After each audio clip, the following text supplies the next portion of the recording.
Mona, Pam, and Monica, Harriet's granddaughters. March, we are told, is Women's History Month.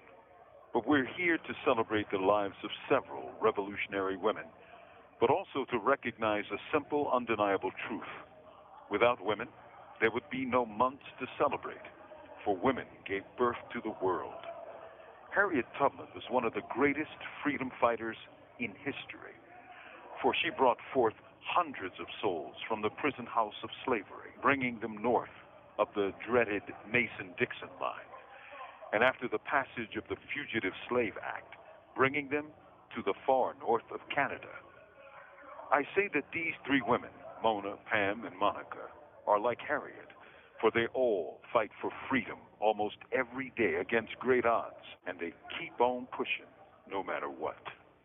Ramona Africa was a young college student trying to learn the law at Temple University. She was invited to come to City Hall to actually see what went on in the Move trial. She was wholly unprepared for what she saw, for nothing she read in law books could explain the naked brutality of the law as she saw practiced in City Hall courtrooms. She witnessed the railroading of Move men and women, and it turned her away from her chosen profession of lawyer.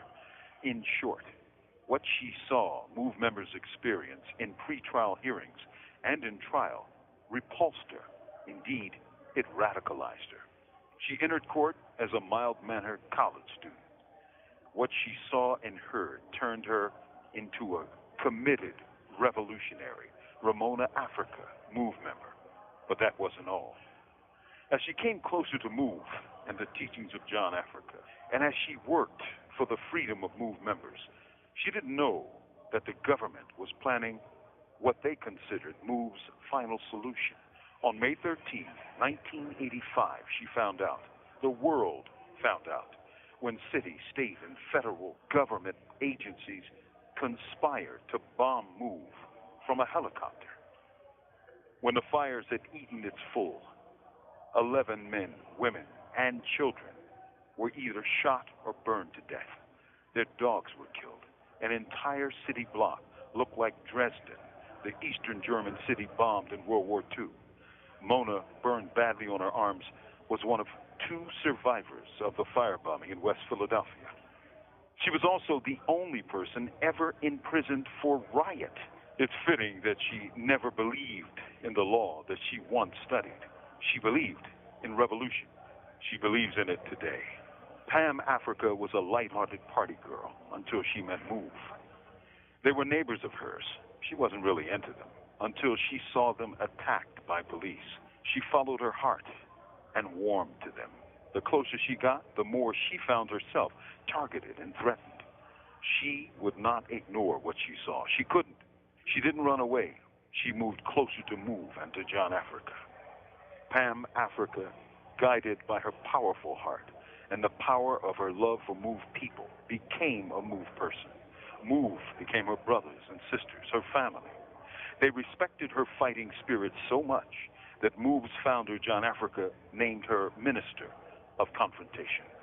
She attended court hearings and was constantly faced with threats of violence by cops for her Move advocacy. In defense of others, she's had her teeth knocked out, her leg broken, but she kept on scrapping. She isn't just a fighter. When she speaks, she sets crowds on fire. She is a master organizer. She gets them on the move. For the young generation of activists, such as Black Lives Matter, she is known respectfully and affectionately as Mama Pam. She is a mother, grandmother, and great-grandmother. And like Harriet Tubman, her mind, her soul, her fists are stuck on freedom. Monica Moorehead is a leading member of the Workers' World Party, a national Marxist collective. Karl Marx and Frederick Engels, authors of the Communist Manifesto, wrote, "The communists everywhere support every revolutionary movement against the existing social and political order of things." It is a dictum that Monica and her comrades take to heart. They work with a wide range of people, trying to organize them into movements of resistance, from repression against labor unions to a new wave of women's movements, from the scourge of mass incarceration from the cancer of police repression in Black and Latino America to the state terrorism encapsulated in the racist death penalty, from imperial wars in Iraq to the drug wars against innocents abroad, Monica and her comrades have been there, joining with and giving voice to movements which seek to build new worlds. Monica comes from a long line of resistance to racism and repression. She was born in Jim Crow-era Alabama, the granddaughter of school teachers and daughter of 2 college professors. As a high school student and member of the school band, she caused a ruckus by refusing to play Dixie. As a young woman, she was a supporter of the Prisoner Solidarity Committee and sold copies of the Black Panther newspaper. Her parents were part of the Montgomery bus boycott led by Reverend Martin Luther King. Monica remembered her mother, a brilliant musician, being thrown out of a whites-only bathroom by cops. From a youth of resistance to a life of resistance, that's the story of Monica Moorehead. She is an editor of the Revolutionary Weekly Workers' World. She's co-authored and edited several books, including Marxism, Reparations, and the Black Freedom Struggle, and the reprint of A Voice from Harper's Ferry by Black revolutionary Osborne Anderson, who accompanied John Brown on his raid on a federal armory to arm black slaves. In 2000, she helped organize an historic Free Mumia rally at Madison Square Garden. And in 2016, she ran for the U.S. president on the Workers' World ticket. Who says revolutionary women don't rock the world? Women build the world. They surely got a right to rock it. Harriet's granddaughters, Mona Africa, Pam Africa, and Monica Moorehead. From Imprisoned Nation, this is Mumia, Abu-Jamal.